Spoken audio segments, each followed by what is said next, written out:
Bharatiya Janata party 44వ ఆవిర్భావ దినోత్సవం సందర్భంగా పట్టణ అధ్యక్షులు మరియు కౌన్సిలర్ దొడ్డి శ్రీనివాస్ ఆధ్వర్యంలో అక్కన్నపేట చౌరస్తాలో మరియు వివిధ వార్డులలో బూత్ అధ్యక్షులు జెండా ఆవిష్కరించడం 11వ వార్డు గాంధీ చౌక్లో పార్టీ ఆవిర్భావం తర్వాత హుస్నాబాద్లో పార్టీని ప్రారంభించిన సీనియర్ నాయకులు అడ్వకేటు కొత్తపల్లి దేవేందర్, అశోక్, దొంతరపైన రాజయ్య, గంగిశెట్టి గాంధీ, రాష్ట్ర కౌన్సిల్ సభ్యులు లక్కిరెడ్డి తిరుమల, మహిళా మోర్చా రాష్ట్ర అధికార ప్రతినిధి తోట స్వరూపను సన్మానం చేయడం జరిగింది.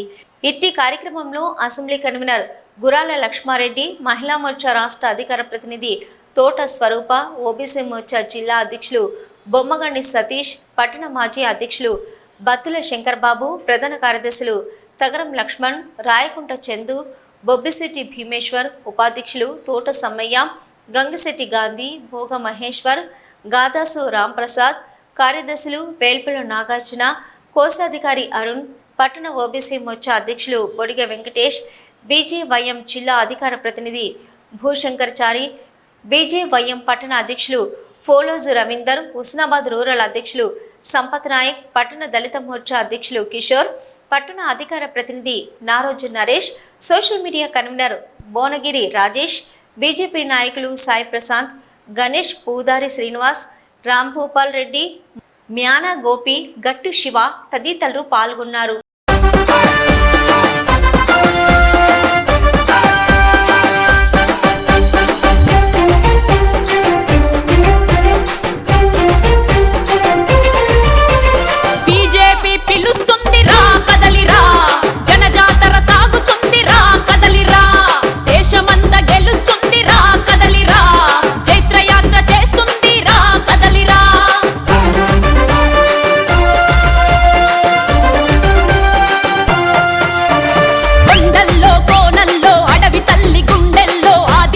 భారతీయ జనతా పార్టీ ఎక్కడ ఉందని చెప్పేసి కొందరు అప్పుడప్పుడు మాట్లాడుతూ ఉంటారు.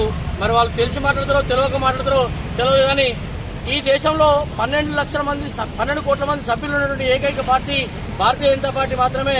వాళ్ళకు తెలియకపోతే ఏదైనా మరొకసారి కూడా తెలుసుకోవాల్సిందిగా కోరుతూ, వేల కోట్ల మంది ఆశాజనకంగా పార్టీగా మారింది. 2 టర్ములు ప్రధానమంత్రిగా నరేంద్ర మోడీని చూడము, దేశ ప్రజలకే కాదు విదేశాలలో ఉన్న ప్రజలు కూడా మోడీని గుర్తించే అవకాశం వచ్చింది. మన దేశం అంటే ప్రపంచ దేశాలే గర్వించేట్టుగా భారతీయ జనతా పార్టీ నాయకులు, కార్యకర్తలందరూ కృషి చేస్తున్నారు. దేశవ్యాప్తంగా అనేక ఉద్యమాల్లో పాల్గొని ఇప్పటికే 10 సంవత్సరాల నుండి భారతీయ జనతా పార్టీ ఆధ్వర్యంలో దేశ ప్రధానిగా ఈ యొక్క దేశాన్ని పరిపాలించడం జరుగుతుంది. మనం ఒక ప్రేమగా ఈ దేశానికి ఒక మంచి అభివృద్ధిని సాధించి చూపెట్టాలని మోడీ గారి ఆధ్వర్యంలో 10 సంవత్సరాలు ప్రభుత్వం నడుస్తుంది. మళ్ళీ కూడా మోడీ గారు ఈ యొక్క అధికారాన్ని చేపట్టబోతున్నారు. ఆ సందర్భంలో ఎన్డీఏ కూటమిలో ఒక సీటు తక్కువ ఉన్నందుకు ప్రభుత్వాన్ని వదిలిపెట్టుకున్న ఘనత భారతీయ జనతా పార్టీ. అప్పుడు నిండు పార్లమెంట్ సభలో అటల్ బిహారీ వాజ్పేయి గారు ఏదో ఒక రోజు ఈ దేశంలో కమలం వికసిస్తుంది, కమలం పువ్వు జెండా ప్రతి గ్రామాన ఎదుగుతుందని చెప్పేసి ఆ రోజే 90లోనే మరి అటల్ బిహారీ గారు వాజ్పేయి గారు చెప్పడం జరిగింది.